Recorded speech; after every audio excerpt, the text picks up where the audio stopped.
Presta atenção. Se você quiser prosperar, você vai ter que ser contundente, estratégico, vai ter que fazer gestão de recursos, vai ter que ir para cima. Então, a sabedoria é uma semente. Pablo, eu não consigo prosperar. Eu sei por que você não prospera, porque você não tem a semente. Então,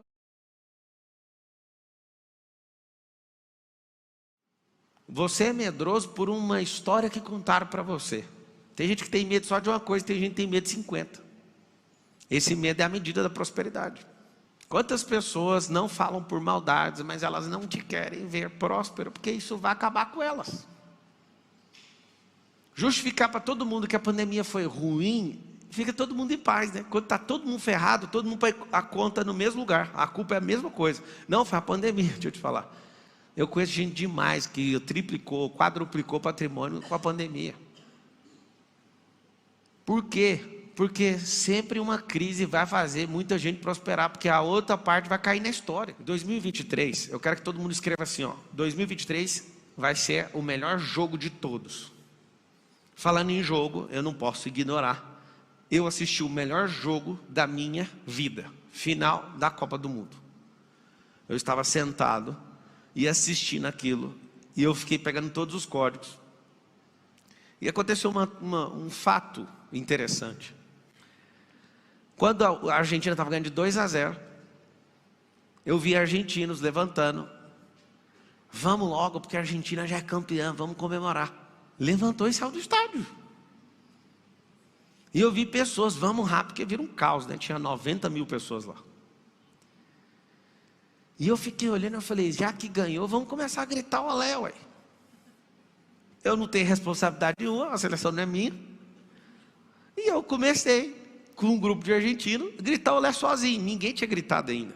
Aí começamos no estádio. Nem sei se saiu na televisão. Eu só sei que a gente começou aonde eu estava. Olé! E eu gritando, olé! Olé! Não deu um minuto, gol da França. E eu falei, funciona esse trem de olé. Eu não sei o que aconteceu. O Mbappé ouviu aquilo, assim, o estádio estava parecendo um caldeirão, sabe? E todo mundo gritando, olé! Virou um caos. Aí quando veio, mais um outro gol. Empatou e eu falei, caramba, mano. Vamos continuar gritando olé, né? No fundo eu estava torcendo para quem estava perdendo. É a melhor coisa que tem para a final da Copa do Mundo, de verdade, tá? Melhor coisa do mundo é ir para lá e falar assim, a gente está perdendo, está ganhando, vai França. A França empata, você fala, agora eu vou torcer para quem empatado, não sei, aí você fica em dúvida. Mas aí eu nunca vi um jogo, deu mais de 10 gols. Que jogo! Você sabe por que aquele jogo foi daquele jeito? Porque tinha duas seleções que eram muito boas, muito contundentes na finalização. O que é esse jogo de 2023? Se você não for contundente como um cara chamado Mbappé e um cara chamado Messi, os dois times tinham dois caras altamente contundentes. Em 2023 você vai ter que ser contundente, senão você não vai prosperar. Aí vai ficar para 2024. Deixa para 2024. Qual que é o grande lance? O grande lance é ser contundente. Não vence gol na zaga, não vence jogo na zaga. Isso ajuda. Mas se não entrar o gol do lado de lá, ou seja, contundência, pressão, ir para cima, não prospera. Todo jogo que eu entro eu falo, como é que funciona o jogo? O jogo funciona assim, essas são as regras. Quem são os jogadores? Quem que é o tabuleiro? Quem que é o peão? Quem que é o rei do jogo? Quem é o juiz? Quem que é o patrocinador? Tudo é jogo. Escreve assim, ó, o jogo da vida. A vida é um jogo. Um tanto de gente fala para mim, não, a vida não é um jogo. Eu falo, todo jogo tem um dono. Quem é o dono do jogo da vida? Não é Deus? Deus não deu o manual do jogo da vida. O que você tem que fazer? É difícil entender o que tem que fazer? Pega o manual e vai ler. Aonde que você prosperou pra caramba, Pablo? Lendo o manual do jogo da vida. Entra no jogo e seja um Messi, moço. Não tem problema levar muito tempo, mas vai levar. Todo mundo fica caçando um defeito em quem é bom de todo jeito para diminuir a pessoa. Eles ficam pegando no pé do Messi, chama ele de tartaruga, chama ele disso e daquilo, fala que ele tem síndrome de Asperger, só porque ele não fica desfocado. Deixa eu falar, ele não dá conversa para ninguém. O problema do Messi é que ele é confiante demais e focado demais. Ele olha para uma coisa e fala, não quero saber de outro. Igual um monte de jogador que fica só badalado, mexendo com isso, com festa. Deixa eu falar, eu não sou contra você fazer nada. Só que eu sou a favor de você usar sua matriz energética para aquilo que você vai prosperar. Um monte de gente não prospera porque vive focado em coisa que não dá retorno.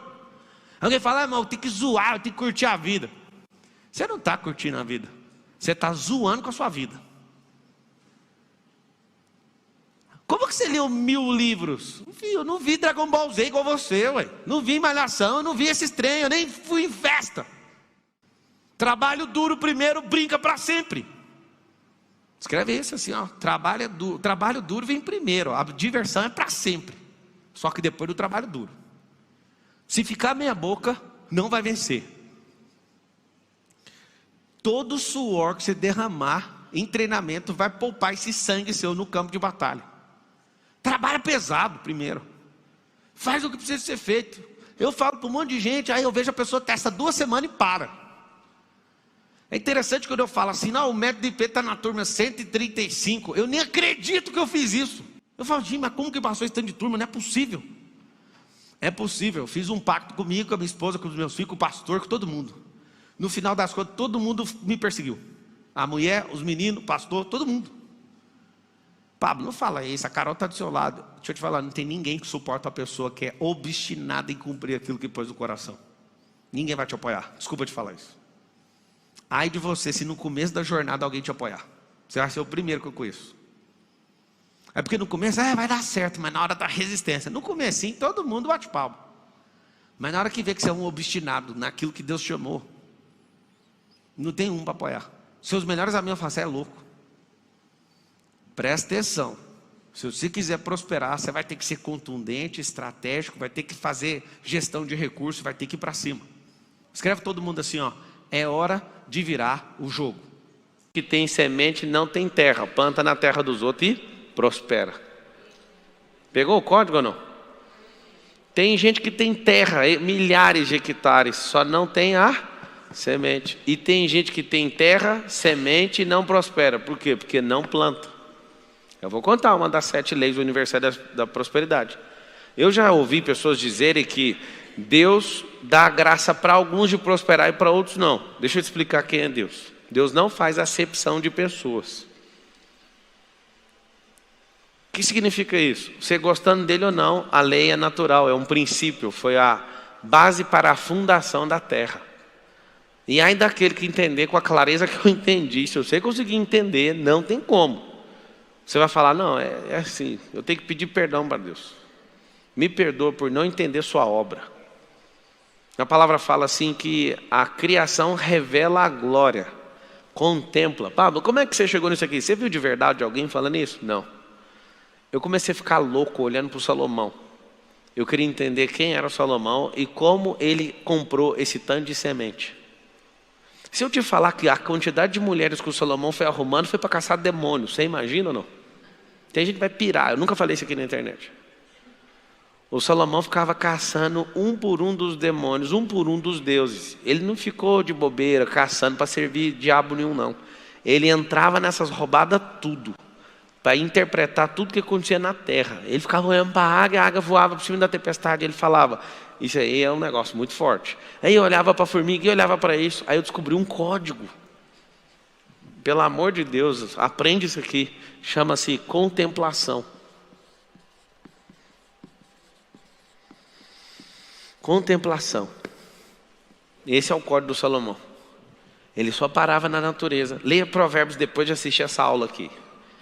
Ele olhava para a natureza e falava, é isso. Ele não sabia o nome de feromônio, porque o feromônio é um nome que inventamos no percurso.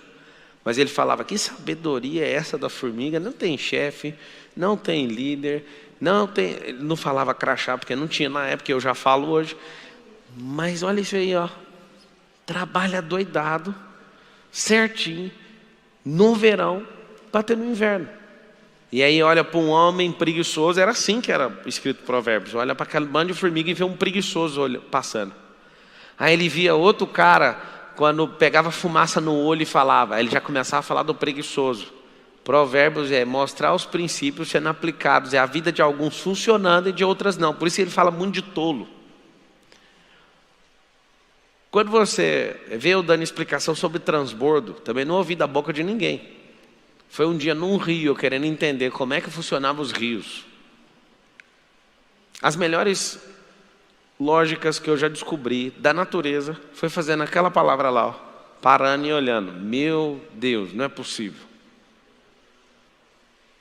Isso aqui não precisa ser da NASA, não precisa estudar no MIT, não precisa estudar em Harvard, precisa só ser simples. Jesus deu um código. E aquelas crianças? O reino é delas. E se vocês não forem como elas, vocês não conseguem entrar. Aí eu fui tirar conclusões. Será que eu preciso ser infantil? Não. Preciso ser simples, como criança. A criança olha com muita simplicidade para tudo e você complica demais pelo seu excesso de bloqueio e de trauma. Olha com contemplação e com simplicidade que você vai achar o âmago. É lógico. Faz só isso. Contemplação. Então, a sabedoria é uma semente. Pablo, eu não consigo prosperar. Eu sei por que você não prospera, porque você não tem a semente. Pablo, mas eu tenho a semente. Qual o problema? Você está do lado de corvo. Às vezes, antes de você lançar a semente, o corvo está pegando no bolso. Alguns eram para estar plantando, e aí eles começam a plantar uma semente. Eu não sei se vocês já plantaram, mas é assim que funciona. Vai um na frente abrindo buraco, vai o outro atrás jogando a semente. Se tiver só dois, o segundo tampa. Se tiver o terceiro tampa. Às vezes a gente vai plantar milho, a gente planta milho cruzado, 2 sementes juntas. E aí a gente vai, ou então a gente vai com uma matraca, enfia na terra. E vai fazendo isso. O que acontece? A maioria dos senhores, por não entender a exponencialidade que uma semente carrega, faz o seguinte. Você planta, aí vem um corvo. Você já começa, só de você parar para olhar o corvo, você vai deixar de plantar uma carreira gigante. Aí você olha, quando o corvo pega aqui, você com a aljava, que era para ter lança, flecha, está cheio de semente carregada. Aí você olha para o corvo roubou uma semente. Você larga a plantação e vai atrás. E fica dias atrás desse corvo. Eu não admito, isso é injusto, eu trabalhei. Continua plantando, amigo. Quando você entender o que é prosperar e o que é riqueza, uma semente volta 1000, a que você correu atrás já foi. Quando você começar a entender também, outra coisa muito grave que você vai aprender no meio do caminho, é que a natureza tem a sua própria parcela nas perdas. Quando a palavra diz assim, Deus alimenta os pássaros, que Deus faz isso, que Deus faz aquilo, a própria natureza é dona daquilo que você está plantando, por isso não corra atrás do prejuízo, isso é coisa de idiota. Prejuízo já foi. O rio está descendo para o mar. Quando você toma um prejuízo, o prejuízo nunca sobe o rio, o prejuízo desce o rio, até chegar no mar. Era para você estar subindo as correntes, você começa a descer atrás de algo que já não é seu mais. Deixa embora. E aí eu vou te contar essas 7 leis universais da prosperidade, porque eu nem comecei, mas eu tenho que te contar. Prosperidade é crescer, ponto final. Quando a gente falar de princípio, nós estamos falando de uma coisa. Matéria-prima da criação. O que é o alvo que eu quero que você tenha no seu coração antes de virar esse ano, para você prosperar igual um foguete da SpaceX, que da NASA parou de prosperar? Até o final do ano, pelo menos os 40 principais drivers mentais, que você tenha plena clareza do que significa cada coisa. Quando alguém falar para você assim, dinheiro, como é que você chama? José? Josué. É o mesmo nome, né? Josué e José é o mesmo nome. Na raiz, né, do nome. Me fala uma coisa. O que significa dinheiro para você? Hã? Provisão, desejo. Olha, ele começou falando desejo. Você acertou no hebraico o que significa. Dinheiro realmente é desejo no hebraico. Mas aí você fala, qual que é a outra que você falou? Provisão. Aí eu te faço a pergunta, por que eu falo para você contemplar? Para você sempre usar a lógica. Se faltar dinheiro, faltou provisão? Então não é provisão. Certo? E se faltar o desejo? Tem como eu desconectar o desejo do dinheiro, sim ou não?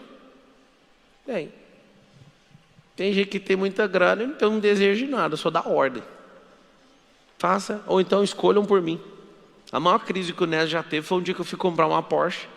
E aí eu falei para ele, vai lá buscar lá para mim, escolhe lá para mim. Ele falou, mano, eu não estou te entendendo. É um carro para você. Eu falo, eu não estou nem aí. Escolhe lá para mim. Eles ficam tudo doido. Um dia eu comprei uma outra Porsche, ela foi descer na porta de casa e um cara falou, eu posso andar nela? Aí meu filho estava do lado, só depois que a gente inaugurar. Eu falei, negativo, deixa ele inaugurar o carro. E assim, as pessoas não entendem, não, mas calma, moço, isso é só uma energia, não precisa você querer ser dono disso não. Isso é sempre transitório, vamos sempre criar potência nisso. Se você ficar forçando a lógica e usar a contemplação e for buscar, o dinheiro na essência é só uma energia de troca, esse é o significado. Quando isso ficar prevalecente na sua cabeça, você vai pôr um apelido no dinheiro. Só pode pôr um apelido se você for senhor do dinheiro. Tem 3 níveis de pessoa. Os que são pouquíssimas são senhores do dinheiro, as pessoas que se vendem por dinheiro, então elas equivalem à pecúnia, e os escravos de dinheiro. Esses são os piores. Aí eu coloquei um apelido, que é o drive meu, que vem de primeira. O significado real de dinheiro é uma energia de troca. Então, eu vendo uma maçã, troco por dinheiro, por quê? Porque ele mexe com milho, você mexe com maçã. E se os dois estivessem interessados em trocar milho por maçã, não precisaria do dinheiro, precisaria ou não? Só que é o seguinte, eu quero comprar café. Então, não tem interesse em trocar com você uma coisa que eu não quero levar para casa. Então, a gente coloca um terceiro na linha, uma energia de troca, para você vender a sua produção de maçã, ele vender a produção de milho e eu vender meu serviço. Aí os 3 voltam com dinheiro, aí eu fico livre no mercado. Por isso chama livre mercado, para que eu possa trocar essa energia. É isso que é o dinheiro. O dinheiro é um meio artificial. Só que é o seguinte, o significado para mim é, dinheiro é escravo. Só que depende da posição que você está em relação a ele. Por que ele é escravo? Porque ele trabalha para mim, não tem férias, ele tem que reproduzir. Eu bato nele o tempo inteiro. E escravatura só funciona para dinheiro. Dinheiro fala assim comigo, eu estou querendo dar uma volta, vai voltar com mais quantos? Não estou brincando não, vocês têm que ver. Hoje mesmo foi um dia decisivo fazer um investimento, eu falei, vai voltar com quantos? Não sei, então não vai sair, é escravo. 3 perguntas você tem que fazer por dinheiro antes de sair de sua mão, porque depois não adianta perguntar mais. Você vai voltar? Se ele ficar em dúvida, não deixe sair. Segundo, vai voltar que dia? Terceiro, vai voltar com quantos filhotes? Alguém fala, você está de brincadeira. Não, dinheiro tem que transar, amigo. O que é dinheiro transar? Vou explicar. O dinheiro que você ganha de salário, pode ser o tanto que for, vai ficar rico nunca. O que faz você ficar rico é pegar esse dinheiro e pôr ele com a fêmea. A aplicação é empresa. O que você faz? Você coloca esse dinheiro para ele dar dinheirinhos. E o grande segredo da vida é pegar esses filhotes e pôr eles para engordar e crescer e continuar fazendo o mesmo circuito. Por que eu estou te falando isso? Vocês aprenderam a trocar 1 mês de trabalho numa maçã. Escuta isso aqui que é forte. Vocês aprenderam a trocar 1 mês de trabalho numa maçã. E aí você vive contente, porque dá para comer essa maçã. Se você perguntar para mim, como é que faz para sair desse circuito, esse ciclo vicioso? Você vai cortar essa maçã no meio, vai tirar a semente, vai plantar, vai vender a metade da maçã e vai, de forma terrível, por um período, vai comer só a metade. Aí alguém fala, não interessa, vende a metade, planta, porque em 5 anos você vai ter seu próprio pé de maçã. E aí nunca mais você vai trabalhar 1 mês inteiro em troca da maçã, porque vai vir 800 maçãs nessa macieira. Aí você vai mudar o jogo. Você também vai fornecer maçã. Só peço um favor para você, eu sei que conseguir se libertar do ciclo de receber a maçã todo mês, ensina outras pessoas a fazer o mesmo. Quanto mais gente rica na terra, melhor vai ser a terra. Vocês já foram em lugares que é altamente escasso, não tem esgoto, não tem água, não tem transporte, não tem nada, é excesso de gente escassa em volta. Onde você vê, por exemplo, essa terra que vocês estão pisando aqui. Quem é daqui de Alphaville? Levanta a mão. Essa terra é altamente próspera. Parece que você está em Orlando. Por quê? Porque tem excesso de gente próspera. Como que fizeram isso? Eu te conto. A ideia de um político que fez esse lugar. Alguém só queria fazer o Alphaville industrial. Aí começou a bombar as indústrias. Fizeram um incentivo fiscal. Um dos melhores incentivos fiscais do país está aqui na cidade de Barueri. Como começou a vir gente que vai trabalhar na indústria, falou, a gente precisa abrir o Alphaville comercial. Aí foi abrir o Alphaville comercial, presta atenção no lance. Como começou a vir grandes empresas no setor comercial e no industrial, falaram, agora nós temos que abrir o Alphaville residencial. Isso foi 50 anos atrás. Aí começou a juntar nessas montanhas aqui da Alphaville, de Santana de Parnaíba, emendado com Barueri. Hoje, esse pedacinho com 35 condomínios de luxo, que é o Alphaville, tem absolutamente o maior número de CEOs por metro quadrado da América Latina. Os principais líderes das principais empresas da América Latina inteira estão aqui nessa cidade onde você está. O que acontece? A frequência daqui é diferente. Excesso de prosperidade num lugar só, por causa de uma política. Por isso que eu falo para vocês, não fica com raiva de político, não. Porque um político que fez uma conta, essa conta foi há 40 anos atrás, um pouco depois da criação do industrial. Começou a atrair empresas falando o seguinte: é melhor a gente arrecadar menos imposto mais vezes. Menos, só que em número maior de companhias. Isso fez isso aqui virar o terror. Por isso que eu te falo, um político ele pode manter um povo escravo, igual no Nordeste, por 30 anos, ou então ele pode pegar esses mesmos 30 anos e fazer um lugar virar absurdamente hollywoodiano. Tá, conta para mim aí. Eu quero saber das leis do universo. Essa aula aí é só para dar aquecida. Vamos para as leis do universo. A primeira, anota aí. Generosidade. Não tem como uma pessoa que seja generosa não prosperar. É diferente, só que você vai colocar um antagônico de ser generoso, é ser otário. Tem gente que acha que é generoso, mas é só um otário. Porque uma coisa é você plantar no coração de alguém, a outra é sair jogando semente no asfalto. É diferente. Tem gente que é leal e tem gente que no excesso de lealdade vira burro de carga das pessoas. Aí você também vai anotar e depois você pode contemplar que as pessoas que são, escuta isso, as pessoas que têm uma qualidade e são viciadas nessa qualidade, acabam tendo aquela qualidade como defeito. As virtudes e os defeitos são feitos da mesma matéria, tá? É só exagerar na qualidade. Bonzinho, virou otário. A pessoa fala, não, eu sou leal demais. Aí eu olho, fala de novo, deixa eu ouvir, é burro de carga. Já sei. Porque você é tarado nessa virtude. Presta atenção, todo mundo que é tarado numa certa virtude, aquela virtude é o principal defeito que a pessoa tem. Então, o primeiro é generosidade. Lá em Provérbios está escrito o seguinte: a alma generosa prosperará. Ué, mas peraí. Como é que é esse negócio de alma? Você sente, você é tocado. E ao ser tocado, você não retém. Você transborda. A generosidade é um ato voluntário, não esperando nada em troca. Se Deus olha no seu íntimo e percebe isso, Ele fala, vem cá, eu tenho mais para você. O que eu percebi, posso te contar, tendo algumas crises com Deus nesses últimos 24 anos que eu sou cristão. Eu falava assim para Deus de verdade. Falava, Deus, eu não vou ficar falando esses trem para os outros. As pessoas têm que descobrir. As pessoas têm que te encontrar. E eu senti no meu coração ao longo do percurso, nessa caminhada, de que as pessoas só vão acreditar em Deus se elas acharem Deus em alguém. Elas não foram doutrinadas para aprender quem Deus é, mas quando elas acham alguém generoso, elas conseguem enxergar Deus lá. Eu vou te dar um recado da parte de Deus, que eu recebi esse recado, mudou meu coração. Meu coração foi transformado. Quando Deus quer que eu entregue algo para alguém, Ele sempre vai me dar em excesso. Ele não é escasso igual você, que tem que mandar a conta certinha. Tem a conta de água, R$ 88,33. Eu não sei onde você arruma os 33 centavos, mas você põe até os 33 centavos. Quando Deus quer mandar alguma coisa para alguém, Ele dá para quem é obediente e generoso em excesso. Eu anotaria exatamente assim, para você não tirar isso do seu coração. Quando Deus quer mandar algo para mais pessoas, Ele manda sempre em excesso, porque Ele confia no generoso. Obrigado por assistir. Deixe seu like no vídeo e não esqueça de inscrever-se e ativar o sininho de notificações para receber nossos próximos vídeos.